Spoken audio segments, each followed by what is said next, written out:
दोस्तों, अगर आप दिल्ली में पेट्रोल स्कूटर या फिर बाइक लेने का प्लान कर रहे हो तो ये वीडियो को इग्नोर मत करना, क्योंकि दिल्ली की न्यू ईवी पॉलिसी में कुछ ऐसा टाइमलाइन आ गया है जो directly two wheeler buyers, auto drivers, EV companies और चार्जिंग इंफ्रास्ट्रक्चर सबको इफेक्ट करेगा। लेकिन सबसे इंपॉर्टेंट क्वेश्चन, क्या दिल्ली में पेट्रोल स्कूटर बैन हो गए हैं? आंसर सिंपल नहीं है। एग्जिस्टिंग स्कूटर्स बैन नहीं हुए हैं, लेकिन न्यू रजिस्ट्रेशन के रूल्स बदलने वाले। तो आज की इस वीडियो में हम हाइप नहीं करेंगे, पैनिक नहीं क्रिएट करेंगे, सिर्फ ऑथेंटिक सोर्सेज के बेसिस पर ये समझेंगे कि दिल्ली ईवी पॉलिसी 2026 में एक्चुअली क्या है। तो चलिए वीडियो को शुरू करते हैं। मैं हूं सौरभ और आप देख रहे हैं ऑल अबाउट। दोस्तों, लेटेस्ट अपडेट ये है कि दिल्ली कैबिनेट ने न्यू ईवी पॉलिसी को अप्रूवल दे दिया है।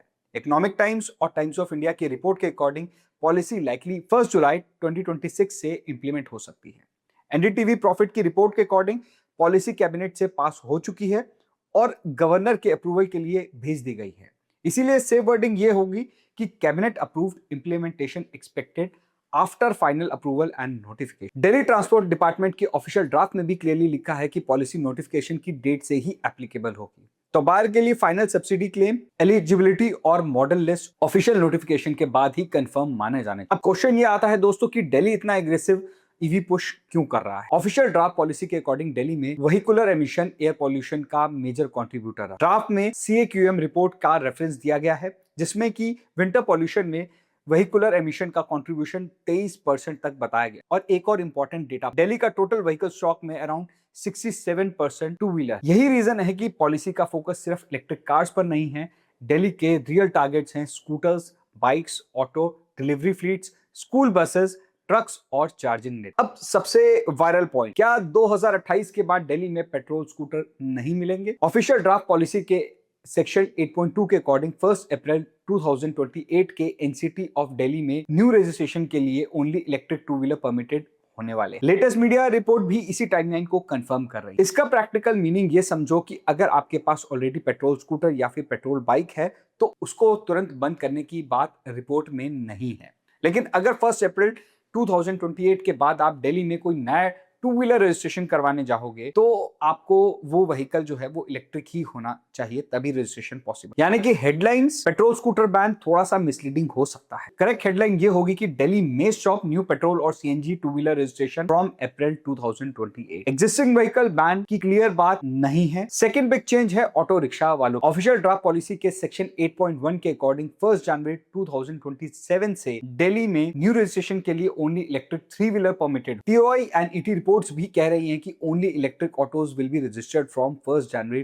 2027। मतलब दिल्ली में ऑटो डेली पब्लिक ट्रांसपोर्ट का कोर पार्ट। अगर ऑटो सेगमेंट इलेक्ट्रिक होता है तो रनिंग कॉस्ट जो है वो कम हो सकती है, लोकल एमिशन जो है वो और कम होगा और पैसेंजर एक्सपीरियंस भी बेटर हो सकता है, जैसे कि लेस नॉइस, लेस वाइब्रेशन और स्मूदर ड्राइव। लेकिन चैलेंज भी, चार्जिंग या बैटरी स्वैपिंग इजीली अवेलेबल होनी चाहिए। ड्राइवर को अगर सब्सिडी मिल भी जाए, लेकिन अगर चार्जिंग इकोसिस्टम वीक हुआ तो ट्रांजिशन एक पेनफुल एक्टिविटी हो सकता है। अब बायर के लिए मोस्ट इंपॉर्टेंट पार्ट होता है दोस्तों सब। ऑफिशियल ड्राफ्ट के अकॉर्डिंग इलेक्ट्रिक टू व्हीलर के लिए ईयर वाइज इंसेंटिव स्ट्रक्चर दिया गया। फर्स्ट ईयर में 10,000 rupees per kilowatt hour, maximum जो है उसकी लिमिट होगी 30,000। सेकंड ईयर में मैक्सिमम 20,000, थर्ड ईयर में मैक्सिमम 10,000। अगर मैं इलेक्ट्रिक थ्री व्हीलर की बात करूं तो इलेक्ट्रिक थ्री व्हीलर के लिए फर्स्ट ईयर में 50,000, सेकेंड ईयर में 40,000 और थर्ड ईयर के लिए 30,000 का इंसेंटिव ड्राफ्ट में लिस्टेड है। अब ईटी रिपोर्ट में भी टू व्हीलर बायर्स के लिए 30,000 और थ्री व्हीलर बायर्स के लिए 50,000 फर्स्ट ईयर सब्सिडी रिपोर्ट किया गया है। अगर मैं सिंपल लैंग्वेज में बात करूं तो गवर्नमेंट अर्ली बायर्स को ज्यादा बेनिफिट देना, जो बायर पहले ईवी अडॉप्ट करेगा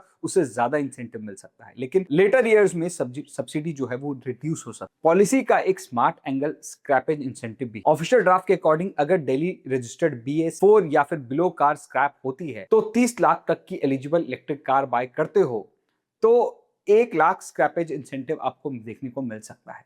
ड्राफ्ट में ये भी benefit first 1 lakh eligible applicant तक के लिए लिमिटेड बताया। टू व्हीलर के लिए स्क्रैपेज इंसेंटिव लिस्टेड है, जैसे कि दिल्ली रजिस्टर्ड BS4 या फिर बिलो टू व्हीलर स्क्रैप करने पर इलेक्ट्रिक टू व्हीलर अगर आप परचेस करते हो तो उसके साथ आपको 10,000 स्क्रैपेज इंसेंटिव मिल सकता है।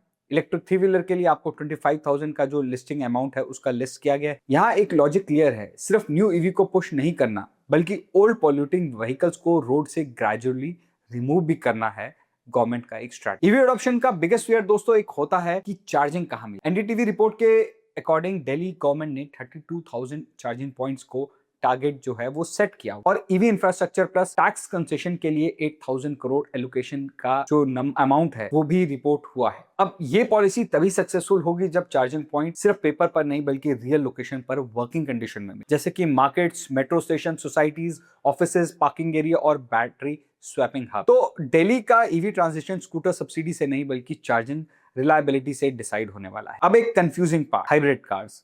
ड्राफ्ट पॉलिसी में स्ट्रॉन्ग हाइब्रिड व्हीकल्स के लिए 50% road tax and registration fee exemption का मेंशन किया हुआ है, लेकिन लेटेस्ट ईडी रिपोर्ट में ऑफिशियल सोर्सेज के हवाले से लिखा गया है कि ईवी पॉलिसी में हाइब्रिड व्हीकल्स के लिए सब्सिडी जो है वो इंक्लूडेड नहीं है। तो यहां बार के लिए एडवाइस सिंपल है, अगर आप स्ट्रॉन्ग हाइब्रिड कार लेने वाले हो तो सिर्फ मीडिया हेडलाइंस पर डिसीजन मत लो, फाइनल ऑफिशियल नोटिफिकेशन चेक करो। ईवीज के लिए डायरेक्शन क्लियर है, हाइब्रिड्स पर रिपोर्टिंग जो है वो थोड़ी सी मिक्स्ड है। अब एक प्रैक्टिकल एडवाइस है, पहला है अगर आप दिल्ली में इलेक्ट्रिक स्कूटर लेने का प्लान कर रहे हो, पॉलिसी बेनिफिशियल हो सकती है। सब्सिडी, रोड टैक्स एक्सेम्पशन और लोअर रनिंग कॉस्ट तीनों फैक्टर ईवीज को अट्रैक्टिव बना सकते हैं। दूसरा, अगर आप पेट्रोल स्कूटर लेने वाले हो तो 2028 टाइमलाइन को इग्नोर मत करो।